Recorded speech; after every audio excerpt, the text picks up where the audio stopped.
মুখ্যমন্ত্রী যদি সাক্ষাৎ করে সব সমস্যার সমাধান, নইলে 100% ভেঙে চুরে তছ নছ করে দিয়ে যাব। কিছু করার নেই। পুলিশ মন্ত্রী মমতা ব্যানার্জি, আমাদের প্রিয় মুখ্যমন্ত্রী, আপনি গুলি চালাবেন, আমরা বলছি সেই গুলি খাওয়ার জন্য আমরা তৈরি, আমরা তৈরি।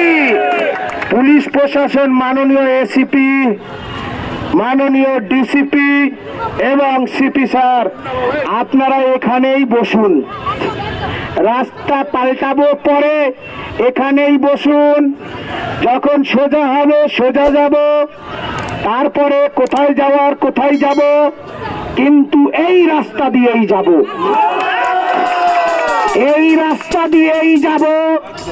পুলিশ প্রশাসনের কথা মাননীয় এসিপি, মাননীয় ডিসিপি, মাননীয় সিপি স্যার 100% মানব। আপনি পুলিশ মন্ত্রী মমতা বন্দ্যোপাধ্যায়কে বলুন গুলি চালানোর অর্ডার দিতে, আর নইলে বলুন আমাদের সাথে আলোচনায় বসতে।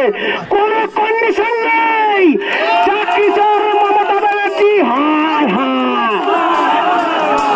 অবিলম্বে 22 লক্ষ এমআরের ভিত্তিতে যদি অযোগ্য চিহ্নিত হতে পারে, সুপ্রিম কোর্ট বলেছে